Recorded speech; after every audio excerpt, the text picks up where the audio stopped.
Sometimes life lets you down and you feel that you are done. You just want a morning run because the fun is all gone. But sometimes life makes you proud when you look far and wide, when you leave the pain behind and see the brighter side.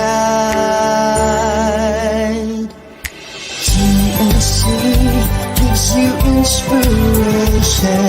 TNC reignites your passion. TNC starts your transformation. TNC helps you see the new you. Sometimes life makes you blind and you choose something bad. You just wanna cry and hide and save your face from the crowd. But sometimes life makes you see the beauty in you and me. When you look up above, there is God and there is love. TNC gives you inspiration. TNC reignites your passion. TNC starts your transformation. TNC helps you see the new. We're here to help you see the newness of life. We're here to help you feel your hope is so real. You got the power to see. We'll help you see the new you. TNC gives you inspiration. TNC reignites your passion. TNC starts your transformation.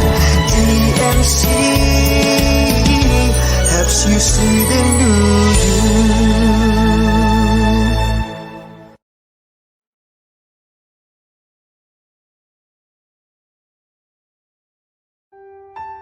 The new channel.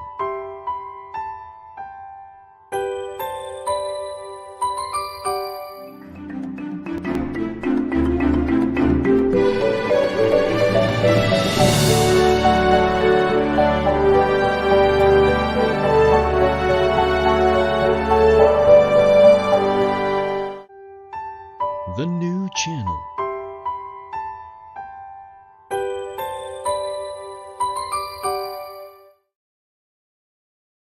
The views, opinions, and insights expressed in the following show are those of the hosts, producers, guests, and viewers.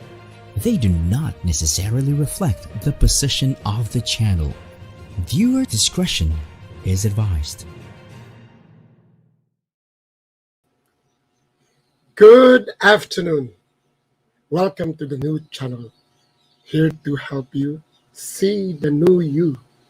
This is Jesse Francis Rebustillo, your host to this wonderful program, the HR Hotline.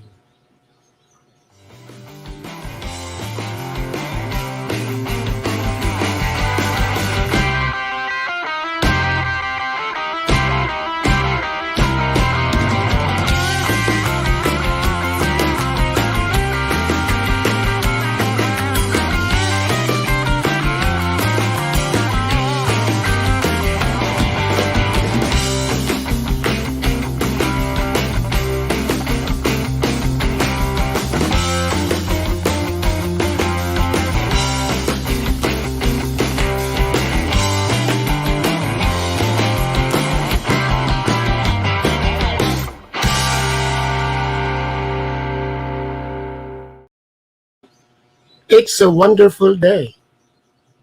The sun is shining, but I'm still scared. I'm still here at home, following the protocols. And it is. We just hit the 1 million mark for those who were infected by COVID-19. But life continues, and we have to be engaged and actually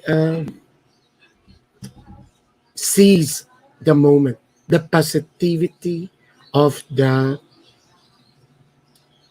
what do you call this, the pandemic. For today, which is actually the second to the last episode for season 6. Would you believe that I am already on my season 6? I'll have a 1 week break as required. Then after that, I will resume on the first year anniversary week of the new channel. Okay, so this is actually the end of the season episode with a guest. Our topic is on leadership development. We have lengthy discussion on mentoring, coaching, and um, culture, which is actually what are missed but very essential at this time of the pandemic. One of those that are actually missed also because we are so engrossed with the compliance management on us is leadership development. And it is actually being felt and it is surfacing. I am doing webinars from basic supervisory to basic leadership to advanced leadership, and somebody's asking me to come up with what you call workplace skills development. Just imagine that. And then somebody's also asking me to do a people management using the new competencies. Why? Because it is now being felt that there is something missing, and mea culpa for all the HR. We missed it. We missed what we call the leadership development. So we have to do that. What are those?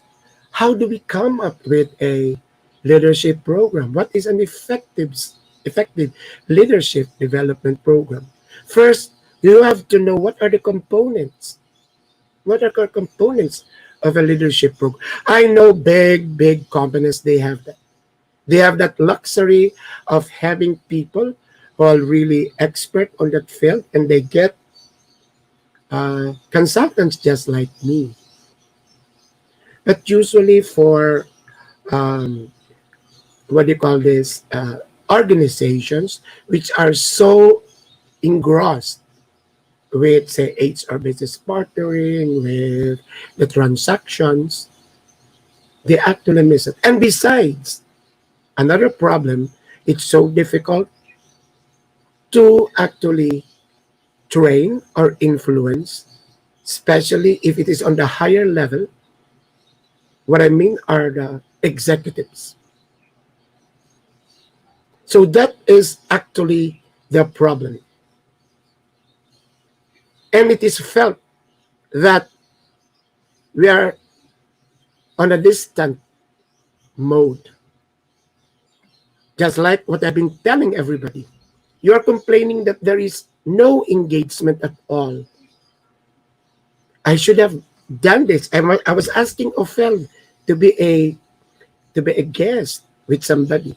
The total online presence. How can you be engaging when you don't even open your screen and you cannot be seen? So you are not felt.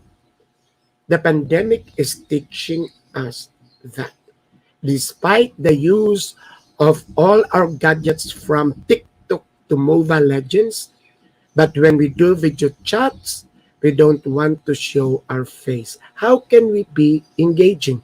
But we are so fake, pardon the statement, in telling them, I miss you, I love you, hug, take care, I pray for you. But you don't want to show your face. But that's a different story. We are going to discuss here what is also being squeezed and actually surfacing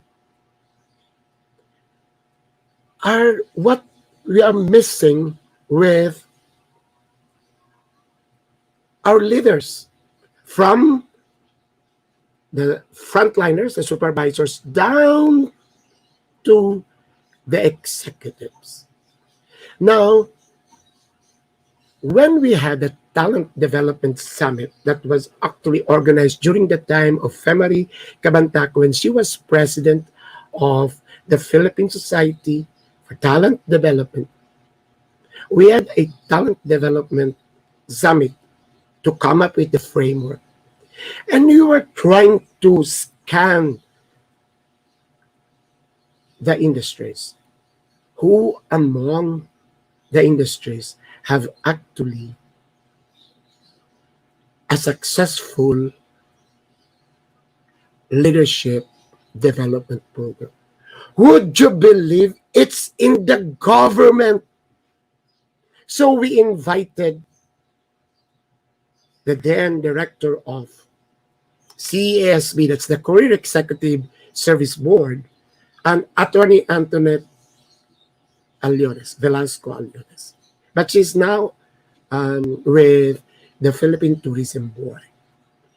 So this time, let's hear it from the people who are actually doing it, because I know they are successful. Of course, they have been there for the longest time. These are what you call the career executives, and we have hundreds of them, and I'm very proud of them. What is it that are being taught to them? What is it? So we invited the OIC of the, where is my codico, the division. I will ask her about that. The officer in charge of the professional division, professional development division. She's a friend. Actually, we didn't talk about it. We are both in pink. She grew up, she was, what do you call this? She came from a Cebuano Karaay parents, but she was born, she grew up in Bacolod, and she graduated from UP. And it is actually, would you believe it, theater arts and Spanish. Habla Espanol. Okay. She went around, but I would like to ask her, when we have her on the screen, she was actually the one in charge of the 20th Philippine Advertising Congress.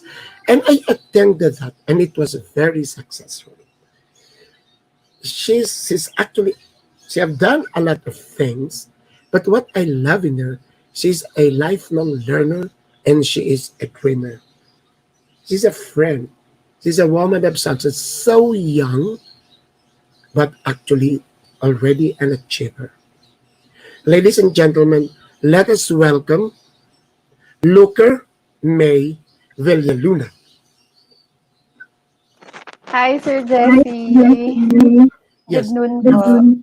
good noon. The first thing that I will ask, I like your hair and I like your color. The first thing that I will ask you, who actually thought of your name that it is Lucre? I always get asked that question.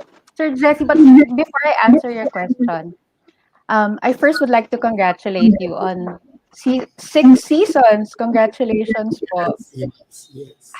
Very successful. That is actually, it's actually say 18 times 6. So that's more than, those are the guests that I had, from the Secretary of Labor down to Ma'am Tonet, down to 2 bishops, down to almost all the people in PIMA. And it's nice I because know. we are sharing, which is why I would like to have a balance. I thought for the longest time I haven't invited somebody from government, and I know HR is now a strong force in the government service, so I need to have you in the program. So going back, why Lucre? Sir Lucre, because my mom's name is Lucy, and then my dad is Rene. So it's really my It's dad it's who not thought of it. actually it's not actually the word which is luster, It's shiny.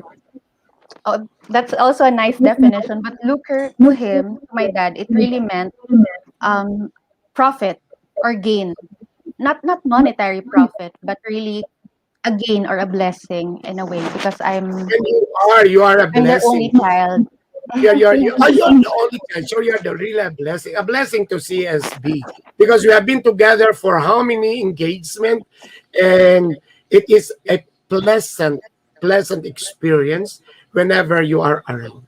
Whenever you are around. Thank you. Now, Looker, you mentioned that you were involved in the 20th Advertising Congress. Yes, sir. And I'm surprised that you also attended that. That was my And first job out that of was college. actually in Subic. In Correct me. Subic, tama po. Siguro ang taray mo doon kasi you didn't recognize. I was moving around. No, sir. I was actually working behind the scenes. I was part of the programs committee. I was the programs committee coordinator, so I was in and out of the venue. I hardly see people actually, sir. Yes. Mm-mm. So We Looker were always shuttling the resource persons. We were taking care of the resource persons, and they were Looker from always outside the country. Looker always the woman behind the scene. I was there because I was in charge, one of those in charge of the Philippine Daily Inquirer booth. Because I was with I was with sales. Coming from HR, I was then in sales. Now, now I know why you have such beautiful what do you call this? What do you call this? Conferences and events in CSB, because the the Philippine Advertising Congress is one of those successful events in the country, wherein what I can still remember. You have that 20 not actually 24-hour whole day interaction, and there you have the exhibit, and then you have that whole day continuous learning, and nobody is actually what do you call this forced to attend. But if you are there, you have the choice to move around. That's what I like the idea. It's a total event. It's a total event. I love it. Anyway, let's go down to why we are here. Why we are here. I know that the entire program that CSB is doing is actually leadership development. Am I right? That's right, sir. Sir, before, if I may interrupt you very, very quickly Sure, lang. sure. Because I said earlier that I'm an only child. To make it in a proper context, because my sister is watching and she's very supportive. I love you, sis. I'm the youngest of 8 siblings. So to clarify, but sir, yeah, go ahead, please. Your question. Yes, yes. Okay. Um, you have the entire program, and you have actually what do you call this graduates from your CSB, and there are levels wherein they have to take sessions, and then they have to pass. We will have to discuss that later. But tell me, what are the components of that leadership program? Usually, let me finish first. Usually, what is being done in the private sector is to have a basic supervisory or a basic leadership, and after that might be an advanced leadership and some mentoring and coaching, and that's it. I do not know what are the components involved in that. In your program for your career executive, what are the components that are considered?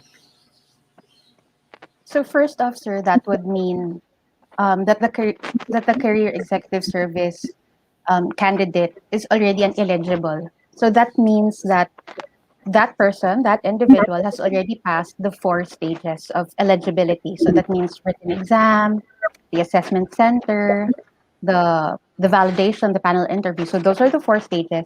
And after you've successfully been conferred the career executive service eligibility, and then you undergo the leadership and management proficiency program. So that's what we call the LAMP. Let me interrupt you. So that is very similar to the 9 box analysis, wherein you have to see if the person is a performer and a potential. Am I right? Kasi Yes, eligible ka.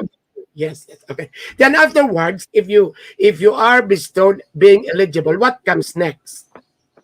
that's when you undergo the leadership and management proficiency program, or the LAMP. Lamb. Ilaw. Yeah, It, ilaw. ah, Yeah. now, what I am curious, what are the components? What are actually being done or taught there? So the LAMP program is divided into two courses. So we have, before the pandemic, these were residential courses. So the first component is the integrated Salamin Diwa ng Paglilingkod training course, or SALDIWA, that's what we call it. And then the other component is the integrated Gabay ng Paglilingkod training course, or Gabay, simply Gabay. And these residential courses, Saldiwa is 12 days, and then Gabay is 12 days. So these are both Residential course. residential courses before Look, the what do you mean pandemic. by residential? By what do you mean by residential courses? That In the means residence? we bring the learners into a hotel, an I area. see. Yeah, that's so the learning and then the interaction is in one place. Also, the resource persons, the experts, are also brought into the venue, and that's where that'll be their home for 12 days. Okay. Tell us the difference of the two and what are the things that being taught there. Because so these are the components. Okay. Yes. So Saldiwa mainly focuses on self mastery, on the Oh, leaders, yeah, and then and also how the leaders' skills also affect the team. So part of it is also managing and aligning teams. And then okay. Gabay, So this is more on his emotional intelligence. This is more on his self. yes, Uh, it's more of the kind person. under the person. Maybe this is what some is nothing's being missed in some of the leadership development program, wherein you really have first have to hit on the person's what do you call that, self-worth, self-awareness, self-motivation, right? And another one, Looker, what is the other one? The other one, Gabay, that focuses more on functional competencies. So that Oh, really provides them the basics of, or for some people, it's a review. So like you'll have procurement, budget, accounting, auditing, public-private partnership, and those sorts of topics that we have for Gabay. So that's the main difference. thank you, Looker. So that means actually the components of it's actually you divide it into two, and the components is one is on the self-development and ethics, and then shall I include ethics? Because Yes. I know this because you sometimes you invite me to do trainings there. And then the other one is more on the functional, and these are the competencies that are needed to become a leader. Okay. Then what happens after that? Do they have exams? Do they Oh, not anymore. After they they finish the courses under the LAMP program. That's when they have other requirements, and then they'd have to apply for their rank, appointment to rank. We call it the CESO rank, Career Executive Service Officer rank. okay? Let me just make it clear. The person applies. So it's not actually a replacement program na nakaabang na siya. So it has to be clear that in the government service, hindi talaga replacement plan, but actually the person after doing or taking the gabay and then the saldiwa, then they apply. Am I correct, Looker? they just apply for the rank, but they're already some of them they're already incumbent to a position, to an executive position. So they just really have to get the rank in order for them to get their tenure. I see. So that is clear for them to get the rank.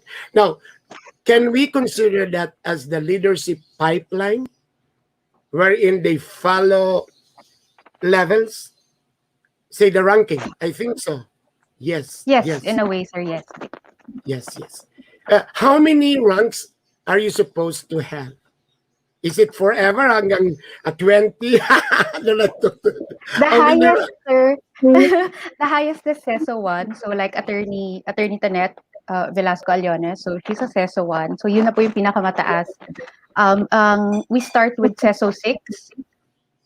So Oh, 6, so 5, 4, that 3, 2, 1.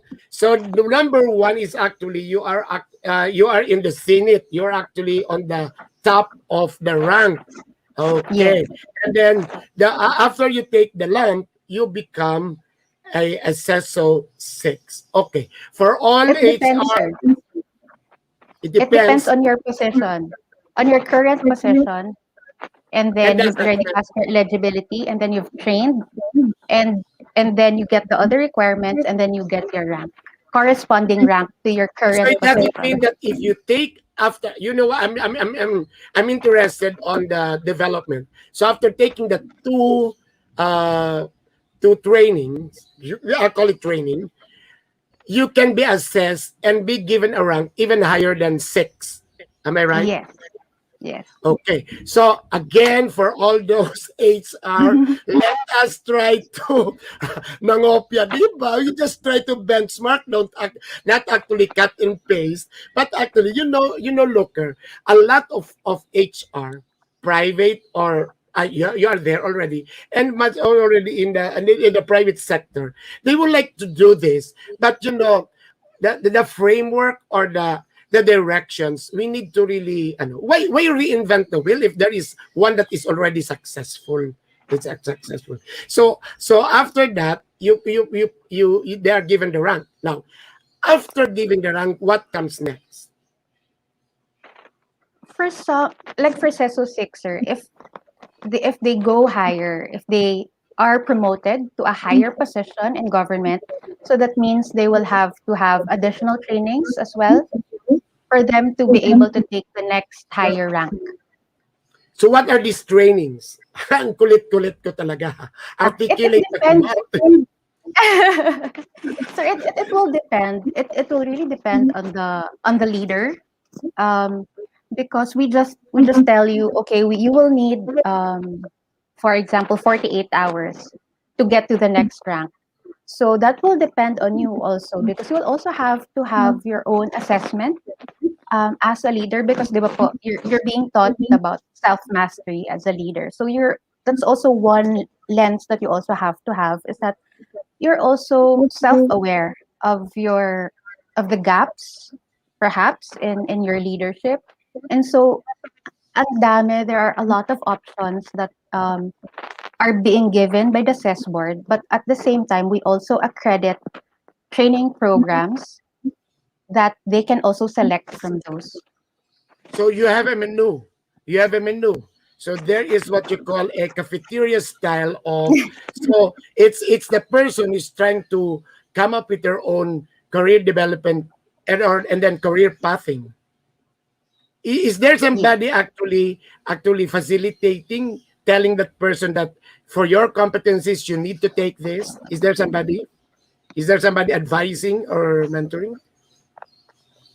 Well, usually ang mentor ng bayan is the executive director of the I CESB. see. I see. But also the other leaders within that community, they're also being mentored, because for example, the higher ups, once you're USEC, for example, once you're undersecretary, or once you've retired from government service, these are usually the wiser people that our other leaders seek Okay. out for advice, but Look also here the we have here agency. Look at we have here on board from Juan Lu to Josie to Ray Ang to Charisse to Pipi Obet and more to Anna. Can we ask them also to share with us what are your leadership development programs in your organization so that Lucre and I can look into it. Now, when we come back, Lucre, we go into the plan. Because I'm curious, say if you are already on CESO 4, what are the things that you have to undergo to be able to be CESO 3 or CESO 2? And then let us share with them what are the things really being done in that Saldiwa and then that the lump. Because I know, chismis ito. Mayroon pa nga kayong mga going into a nature, coming up with, and why do you do those things? And then there is that immersion. Why do you do those things? So that everybody will be able to appreciate and learn from it. Because look, before the break, you heard me when I introduced the session. It is felt now. The more that we are on alternative working arrangement, yung leader talagang kapos. So, kaya dapat may leadership development programs lahat, and we have to emulate what CSB. I miss Director Antoinette Aliones. Yes. How is Marcy? I would like to have her also. Director Marcy. She's a friend. But, at least for the government service, CESB is taking care of that. Do you still have programs while we are still on the lockdown, MECQ, ECQ? The programs continue? Yes, sir. See? We So for did. We everybody, tried really hard. see, for everybody, yung leadership development is being taken care of despite the pandemic. Okay, so we go back to you, Lucre, and we discuss about the things that I mentioned earlier. Direct, can we have the first break?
I reckon we have those posters, what we need to endorse.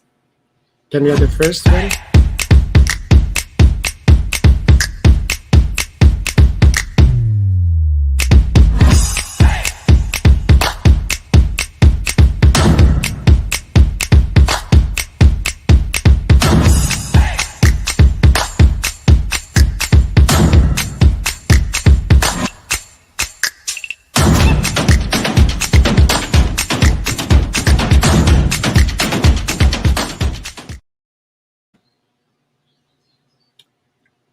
Okay.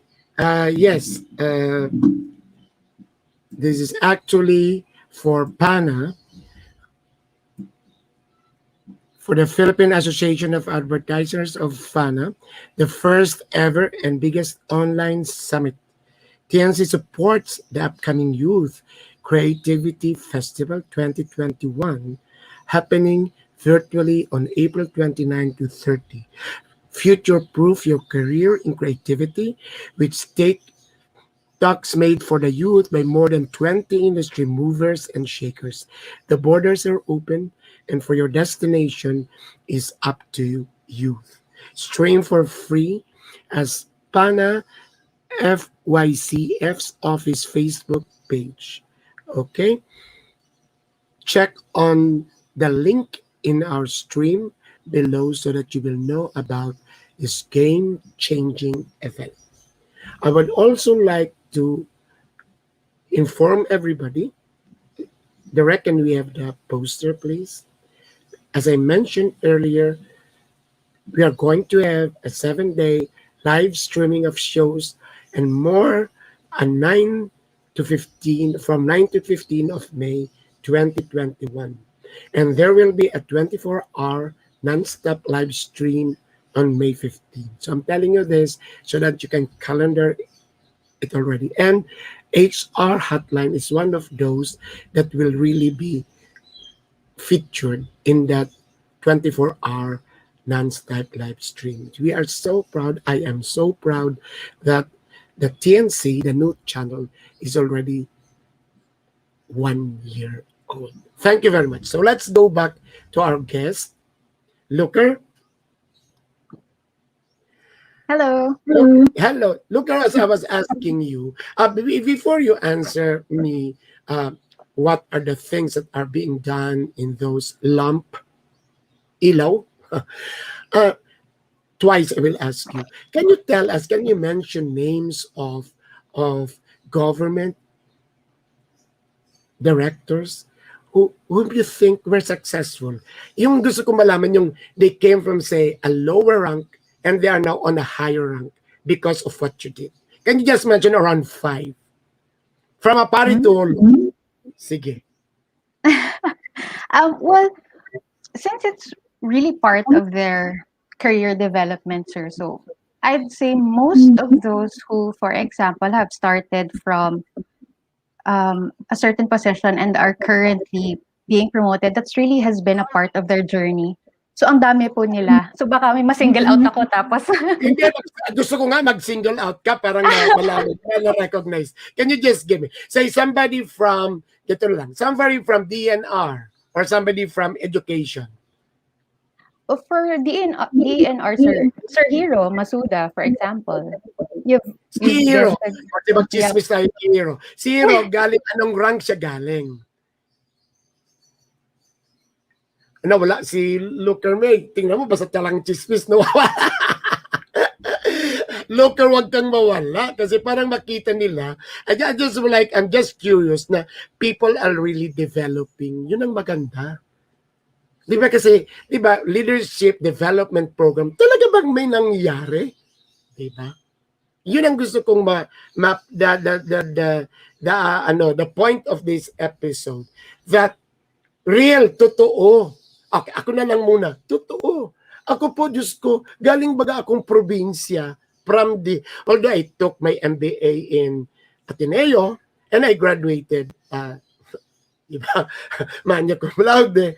But you know, even myself, I can feel that there was development. And I thank all the organizations that I was in and all my bosses.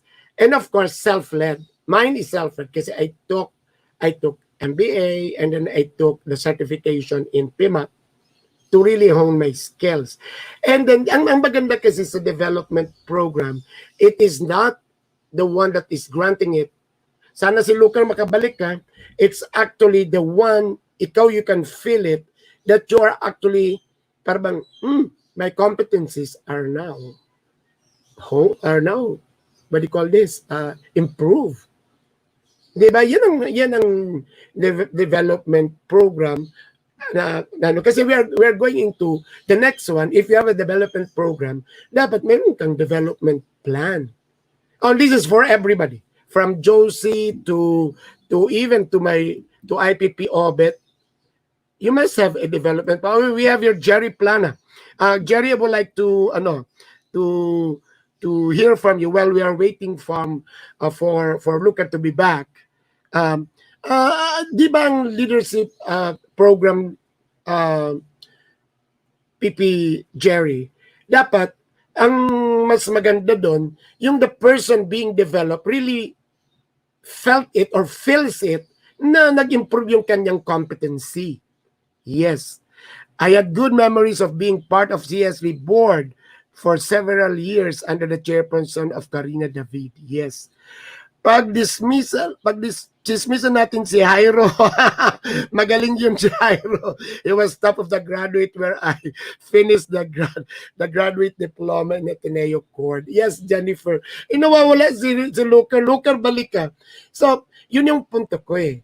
Kasi that is why I'm asking if you can, kayo na lang po dito sa chat. Can you mention people?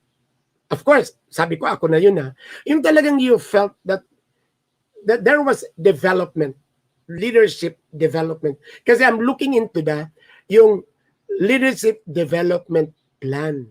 Kasi ang itatanong ko niyan, dito para kay Pipi Jerry, sino ang owner ng leadership development plan?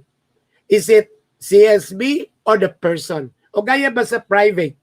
Sino ba dapat talaga ang magmo-monitor ng iyong development plan? Yan ang mga tanong. Yan ang mga kalalim-laliman na mga tanong during this pandemic. Di ba? Kasi para what are you doing now? May aspiration ka, may ambition ka. And then you were already identified. Kasi you've been being trained. Sino? You know, chichismisan ko kayo. I know a lot of those in PMAP are taking certification courses. I will mention one. He doesn't know about it, pero I have a friend, sabihin na lang natin, hindi niya tunay na pangalan, ang kanyang, I will call him JR. Si JR. Si JR, alam ko, at this time of the pandemic, mayroon siyang sariling leadership development plan. He is taking certification. He is taking a master's degree. Yan ang gusto kong punto rito. Na although we have CSB to emulate because they have a successful leadership development program, pero yung program niyan, mayroon yan sa loob niyan, plan. At yung isang itatanong ko, can you just help me for those who are here, Josie, Obet, Ana, yung sa kabila nun, if you have here somebody who is with the CSB, help me. What are those that are taken? What are the components? What are the topics, to be direct, that are taken in honing the leadership skill? Naumpisa na kanina ni Lucre, ang sabi niya is more on self-development. Siguro yan ang nami-miss sa private sector. Alam mo, dami kong kausap ngayon, Pipi Obet and Pipi Jerry. Sabi ko, have you taken any of the emotional intelligence seminar before we venture into developing your people? Hindi. Ay, ang hirap, sabi ko. Kasi we might be teaching them new competencies, pero hindi pa nga nagkita niya yung self. Ayan, can we spot on Mr. Plana while waiting for Lucre? What's important in leadership development is to have an IDP. Right, pareho kami ni Jerry. That is owned by the leader. Uy, sinagot ni Jerry. Yun, Jerry, ang tinatanong ko eh. And track for progress. The assistance of a mentor is valuable in guiding the trainee leader. Nako, si Jerry talaga on spot on. Yun, actually, ito na yung purpose of this episode. We can benchmark and then copy what CSB is doing, pero ito ang essence. That the program dapat may plan. And that is not actually owned by HR. That is owned by the person. Pero katakot-takot, alam ko, Jerry, na orientation na gagawin mo dun sa person. Hindi yan quick. Hindi. Kasi iba-iba ang comprehension yan eh. Kasi ang comprehension yan mababaw is actually ambition. I would like to move up. Hindi. Actually, that one of the plan is for them to teach them, where are you going? Malay mo, you are being taught, pero yung pala, actually, ang tinuturo sa'yo, ay umalis sa organization and become an entrepreneur. Malay mo. Am I right, Jerry? Jerry, dapat pala kasama ka dito. Malay mo nga.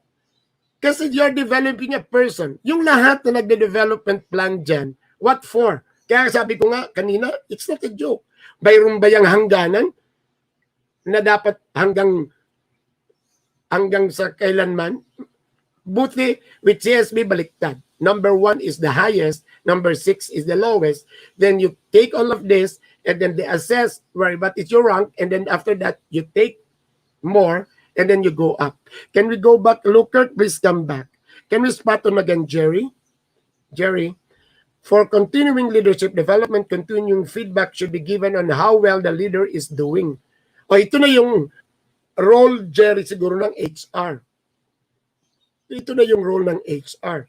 Na dapat there should be, ito na yung ginagawa ng learning and development. Kasi I've been telling Jerry, those in the learning and development, training and development, sabi ko, do not anymore do training. You can just call us the subject matter expert. What you have to do is really come up with a program and monitor those identified for your, and then actually you're hitting succession planning. Yun na lang ang gagawin mo. Come up with, monitor their pathing, monitor their development, coordinate who is mentoring them, coordinate, and then yun ang gawa. And then actually, if you have around siguro 30 people on board, just go.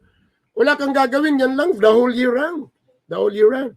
I know of a student of mine in PMAP na sa Sebron siya, yun lang ang ginagawa niya. Yun lang ang ginagawa niya. This is a very nice lady. I forgot, favorite ko, tapos nakalimutan ko yung pangalan. Yun.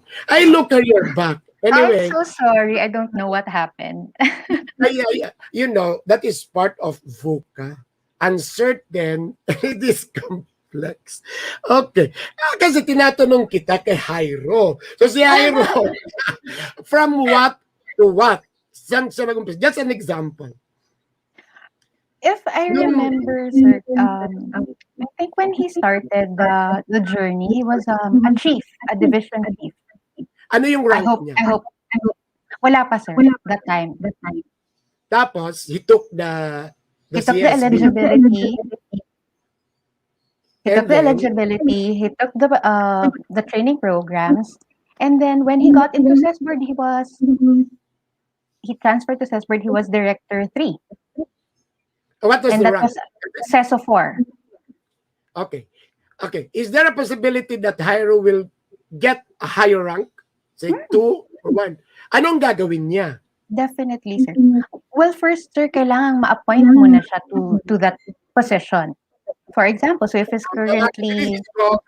This is government. Dapat may position at tatapatan.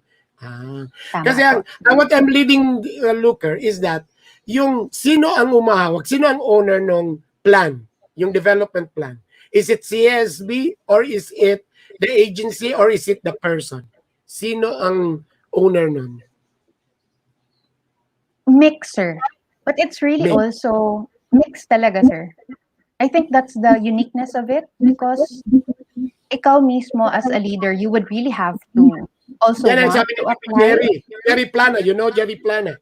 Ang sabi ni Jerry Plana, it has to be the person who must own it. But may nagmamonitor. Sino nagmamonitor? The agency o kayo? Agency din, sir.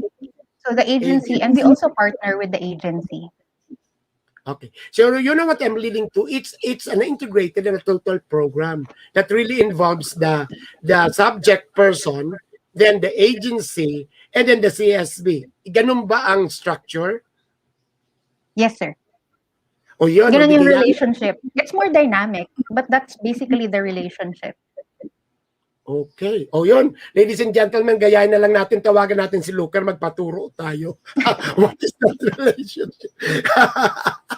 And then, Lucre, the other question is, mayroon ka talagang masasabi na kilala mo na from one rank na promote to another rank? Pero matuwa naman siya na na-mention natin. Sa education, sa DPWH, sa DBSWD, meron ba? Ako kasi sir, medyo young yung experience ko sa CESB. I've only been with CESB for 5 years. But most of them, usually hindi namin sila natatrack lahat. But eto yung mga, gaya ko na rin ni Sir Hero. So from, he was a division chief back then, I think, from the NR. And then when he got into CESB, so that was a promotion and position. And then he got his CESO 4 na rank. Nakabalik na siya sa DNR. Yeah, Mataas na ba yung position? I think it's a higher position, sir. So, ang point natin, Lucre, na mayroong nangyayari if you take that. Mayroong nangyayari. Kasi ang mahirap, yung mayroong kang leadership development plan, wala namang nangyayari. Diba? All the pains and all the troubles, pero dapat may nangyayari pala when you take it. Definitely. And definitely, I know, so, I would like to, if you have here some guests who can really share yung talagang improvement. Now, let's go to more details. We still have time pa naman. So, what are the two programs that you have? Yung foundational natin, sir, sa LAMP, that's Saldiwa and Gabay. Okay. So, Sandiwa o Saldiwa? Sandiwa. Salamin, mirror.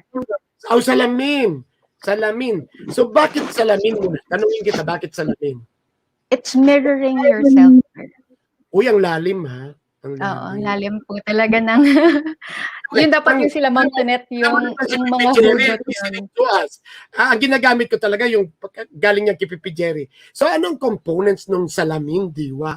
Anong components nun? So that magagaya ng we can benchmark with you. Ano yon? We start off, sir, with self-mastery as leadership foundation. So we start off with that module. And then, meron pong mindfulness din po tayo na session. Mm-hmm. And then we also have our harnessing EQ for positive organizational behavior. I'm first laying down the modules that we have. Iba nag-ano ko niyan, by oras tinatawag ako ninyo yan. And then after that? And then we have ethics and accountability. Yeah, oo. You also have values-based leadership for public sector. Yeah. So that means, kung gagawa ka pala ng leadership program and some interventions sa private sector, dapat muna yung self talaga. Then what's the other one? What are the components of the other one? What are the topics is doon sa isa? Ay, sinabi mo na kanina, di ba? These are the competencies. Yes. Yung mga sir, budgeting, the overview of it, sir. Kasi syempre, it's a malawak na discussion yan, but we give them budget, like sort of budget 101, audit, administrative justice, mga HR, and then we also have public-private partnership. Okay. Now, I'm going to ask you so that those in the private sector will appreciate it. Anong time frame yan? Pre-pandemic, sir, we have 16 days for Salamin Diwa. Kasi kasama pa doon yung sinabi nyo kanina na community immersion. Kasi yung community immersion, yun yung terminal module ng Salamin Diwa. So after you look at yourself, you look at your role within a team or the organization, and then you also look at, because as public servants, they also have to be rooted sa community with what's happening. So that's why they have their community engagement module. So yun yung terminal niya. So that's 16 days before the pandemic, sir. So they would have 4 days na nasa barrio sila. So if it is 16 days, you have to multiply it by 8. Parang ganon. To be just to have some statistics.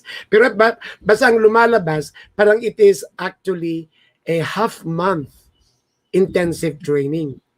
If you put it together, yes. Okay. Just imagine that may mga leadership program na one day, half day, okay na. Hindi pala. So, kasi actually, so sometimes, does it matter to have that time frame? Of course, kasi there should be a time to legally sit down, be still, and then try to discern, di ba? Now, sa tingin ko, paano kung sa private sector? Kasi immersion, kasi you're in the public service. Siguro sa private sector, say if you're an HR, you really have to move around the company and feel. Say one is actually going into marketing and trying to meet your customers, kasi may oras yung mga leaders, especially in operations, say I'm now talking of a private sector, say somebody is being groomed to be promoted and you are having a program for him, and it's a very good engineer in the operations, wala naman siyang pakialam doon sa customer. Ay, nakukulang. So, talagang tayo sa inyo pala total. Very, very good. Very good. Okay. Now, before we have the second break, ang tanong ko, after that, ano na yung mga interventions after that?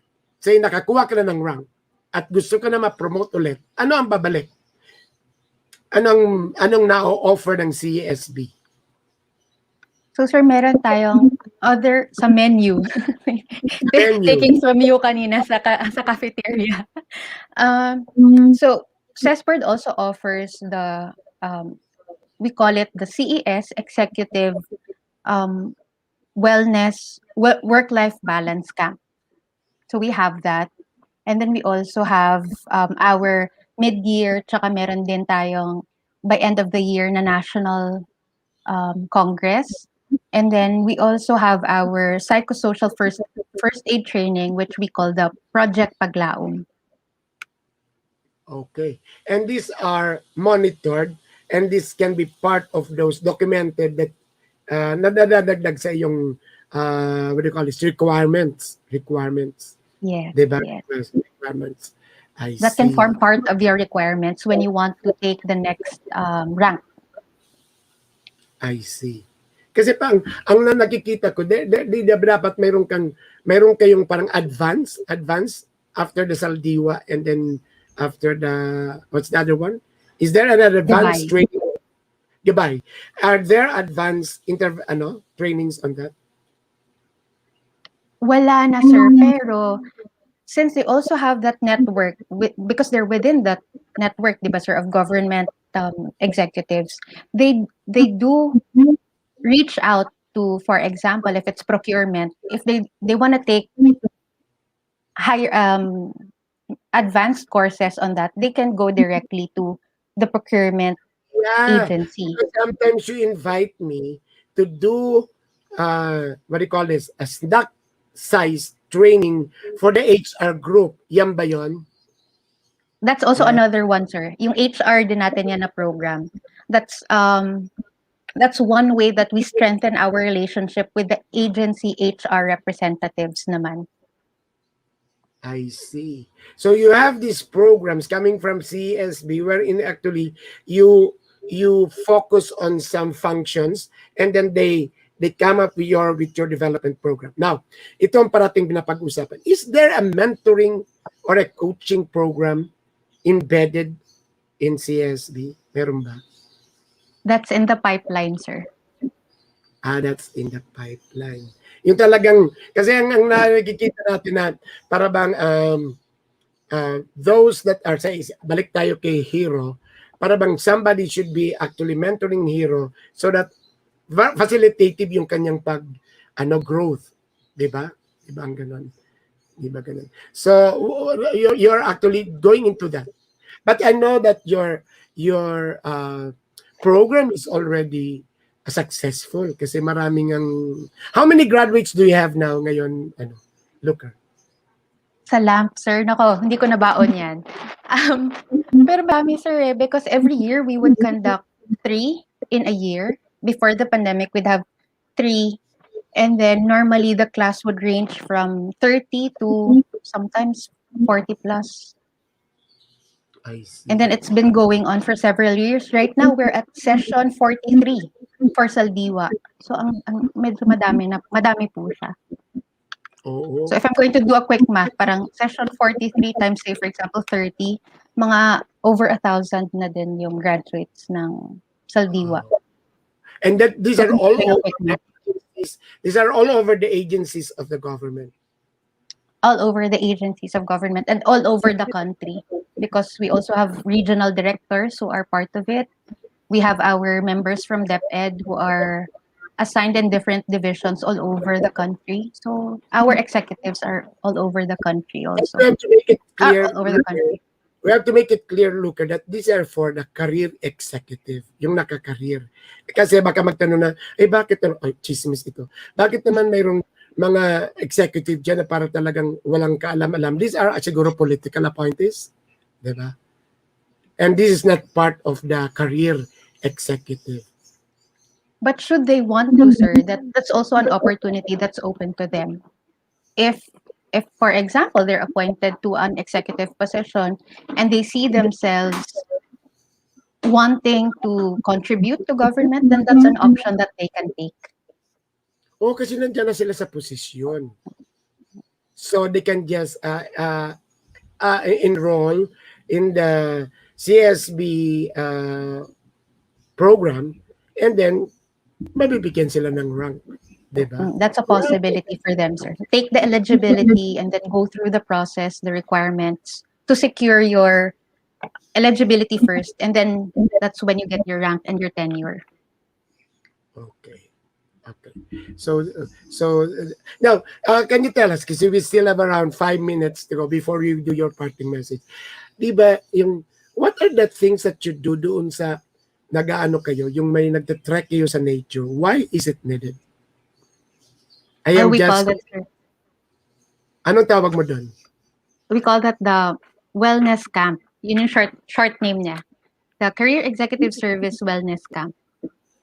Okay. And really the intention of that is to address the holistic development of a leader, or be able to give them that time to reflect, rest, focus on recreation, so that they're able to be more attuned to themselves and also have their creative flow and sort of a reset also, sir. Parang it gives them a time. Kasi, di ba, the executives, they're very busy. They have unimaginable pressures that they have on them. And the wellness camp gives them that time a time for themselves. Right. Alam mo, Lucre, ang nakikita ngayon, which is obvious. Di ba ang daming nagsasabi, we are in a pandemic, we are in a lockdown, and there is actually an issue on good mental health. Actually, ang mayroong issue sa mental health, yung leaders and executives. Actually, yung mga nasa rank and file, wala. Tuwang-tuwa na. Pero yung nag-i-insist na merong issues on mental health, kung paano, kung wala lang maagsweldo, yung mga nasa exec, siguro ang na-miss kasi wala yung intervention on the wellness camp. Pre-COVID. Nagawa na pala ninyo yun. So, Yes. I am kaya pala nakikita ko yung, ang dami kong kaibigan na mga nasa career executives, sa DBM, kilala ko yan. Kahit na sina Jazzas, medyo balanse yung utak. Parang hindi natitinag. Yeah. Siguro, I think that one of because you have that program already in bed, and then parang nakaano na sa system nila na one is the immersion, I like that, and then the other one is this one of the work-life integration na dapat nila. Kasi it is surfacing now na if you it's not actually comparing, if you actually say what is being missed by this sector, it's that one. Kaya lumalabas yung mental health issue ng private sector kasi na-miss doon sa mga programs yung wellness siguro. And we really try also, sir, because hindi din natin ma-address yun sa isang camp lang because in a year we can only do two camps in a year. Usually during summer, that's the best time. So we have summer venues for that. So we different places in the country, but also we try to integrate wellness sessions in our conferences or in our congress. So we try to integrate kunwari in a 3-day session, meron kami diyan normally may tai chi session for 20 minutes. So we break our learning sessions with wellness sessions kahit pa konti-konti para it's not necessarily just the wellness camp, but they're also having moments that they're reminded of being in tune with their wellness during the big conferences or big events.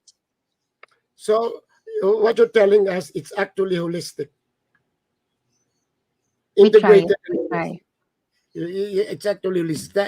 All the dimensions, yung spirituality, yung kanyang physical, yung mental, are actually addressed so that you come up with a what do you call this, a holistic leader. Okay. Okay. So thank you very much. Before we can have the break after. Can we have your parting message to everybody, as far as leadership development and as far as how you are conducting it, adapting it in CSB, please. First off, sir, thank you so much po for the opportunity to be able to share what we're doing. And this is really not just, this is really a product. What we have, the leadership development programs that we have, these are really a product of what has been done before us and the leaders who champion these ideas within the Career Executive Service Board. And that inspired, or that we hope that inspired also our career executives. So this is really a product of several people and several years of development. So it's not a one-time thing that has happened. And we continue to want to develop that program because we keep in mind that we want our leaders, our government leaders, to be really whole. Because public servants or public service executives really have unimaginable pressures and responsibilities ahead of them. And we want to come in to be able to provide support to them as well. And we also want to acknowledge that really your development as a leader is also something that you should own. So you should have ownership of it, but we will be here, CESB and the community is also there to support your development as well as the agency. So the agency's own HR team is also there behind the leaders. And so it takes a community for leadership development to happen and for a meaningful leadership development to happen. Wow, Lucre, I'm looking at you at the screen. You're a wonderful person, and you're really actually, what do you call it? That writing is an asset, but a gem is something, a, a big contribution to the uh, public service because you're developing leaders. And then I really love what you told us, that so humble of you, that it is actually a a collaborative effort that was he came up with it, uh, contribution along the way, and you are still perfecting it because people are dynamic and leadership should really be actually be attuned to the times. I'm very sure that you are now changing some of your interventions considering the pandemic. I'm considering the pandemic. So that is the purpose of this episode. This is the year ender episode with the guest, that despite the pandemic, we must continue developing our leaders. And it is essential. It is essential because at this time, we need leaders to be transformative, inspirational, and ready. Ready. So if you miss it pre-COVID because CSB have been doing it, then try to catch up and try to emulate what CSB is doing and have won. Have won because it is already being felt. It is already being felt. We discuss about the components. It is very clear. It's very basic, foundational. sabi nga, residential, ang sabi ni Lucre, then you'll go first into what is actually being missed, including me. Try to develop first the person. That is the side of the salamin. Maybe, I am just thinking about it now. You might be forcing a person to be a leader, but in fact, he doesn't really ready for that particular role. So we have to set that. And the other one actually is giving them the what do you call this? The functional, the competencies. When I was talking with Lucre earlier, I mentioned it. Sabi ko, it's needed. It's needed, especially for the private sector. A lot of those people promoted are not ready for the position, for the roles. Maybe technically, yes. Maybe, but competency is knowledge, skills, and attitude. And I think that is what CSB is doing, and they're more keen on the attitude because the rank is there. The position is there, but you're given a rank. The rank actually ensures that you really perform your role as one. And then thank you, PP Jerry, for sharing that. As also mentioned by Lucre, the development plan should be owned by the person, and somebody monitors it. That is why very humble CSB representative. You are just there to monitor it, but you should own it. Your aspirations, it will be actualized if you have a plan. And then as what PP Jerry told us again, here comes again the mentoring program and the coaching program so that you can achieve it. So nice. Thank you, Lucre, for sharing. You're so beautiful. Teka muna, before you end, gusto kong malaman, ano yung pinagsasabi mo? You're a dreamer and then may gusto ka ng dream na you would like to be a tendera. Okay, so that you will get the Lucre who is a person. Then we will know that you will go places, you'll go up, but at least this will be recorded. Oy, sinishare ito Lucre, ha?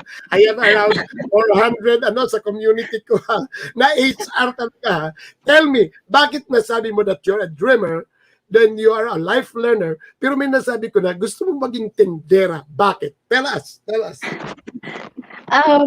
I'm a dreamer kasi sir, parang the world is such a beautiful and a complex place, and our experiences can only be richer as we meet people, as we experience different events and circumstances. And so, despite the pandemic, it still makes you want to dream of the possibilities and explore what's out there. So, that makes me, I think, what I mean by being a dreamer, but also a lifelong learner, because it's also connected with that. You always have to look at things with an open mind, and because I'm not perfect, and I try to learn with every person that I meet, such as you, sir. Diba? We've interacted several times, and I try to learn with our consultants. I learn from our bosses, people that we've met. And that's really the approach and the mindset that I have, is really to, what can I learn from this experience, and what can I learn from this person that I'm interacting with. And also yung simple, sir, is just, ang sarap lang yung simple pursuits in life, yung magkaroon ka ng sari-sari store. Wonderful. Lucre, thank you for sharing that. And that is really very authentic. My purpose of asking Lucre yung portion sa profile niya. Kasi these are now for us HR and leaders. Just imagine, we are trying to develop, hone, mold people. We are actually trying to make monsters out of them. Pero tingnan mo rin yung sarili. Kaya like that mirroring the salamin. So, I asked that question to Lucre. Kasi let us try to emulate Lucre. If you are that person, kasi he's the OIC in charge of the professional development. Dapat, ang dami kong alam, Lucre, nagchichismis ko sa iyo. Ang daming HR, may oras, taliwas na yung mindset. No. Try to, just like me and Lucre, parehong, look, we're both in pink. If you are the one in charge of development, you must have your own identity and self and authenticity. At dapat yan, yung mga totoo. Kasi kung iba yung nasa utak mo, just imagine, nagde-develop ka ng tao, iba naman pala sa utak mo.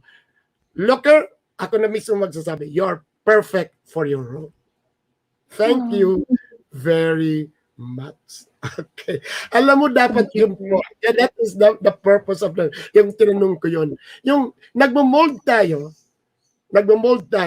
dapat tingnan mo rin ang sarili mo. Kasi malay mo, you're actually guiding, directing, mentoring, tapos ikaw mismo, iba yung utak mo. So thank you, Lucre. You answered me well and it is perfect. So sa lahat po, wonderful conversation for today. I hope you get the insights from Lucre and me, and then Pipi, Jerry. So it's fun. And then I'm so proud of CSB. Gayahin po natin. Kasi po ang kulang, hindi po, yung lahat na nakikinig dito na you're supposed to be leader, you ask yourself, do you have a leadership development plan? Yan ang tanong namin ni Lucre sa inyo. At si Lucre, magsasari-sari store, ako, nagbe-bakery pa rin. So we're ending up this up. Yung nga diba, kahit na kung anong nakuha mong rank, mayroon ka pa rin Na, at the end of the day, it's the sari-sari store that is your self-actualization. I love that. Wow, I will hug you. Nami-miss kita. Na-miss you. I miss you too, sir. So ladies and gentlemen, still scared of the pandemic, but do not miss developing people and developing yourself, because you are all leaders. And in God's time, we pray. Kasi if it is not for you, Lucre, it's not for you. Diba? You must do something good. You must do something good that heaven will have mercy in you, and what you really aspire, it will be given to you. Thank you, ladies and gentlemen. Diyos mabalos po. Thank you.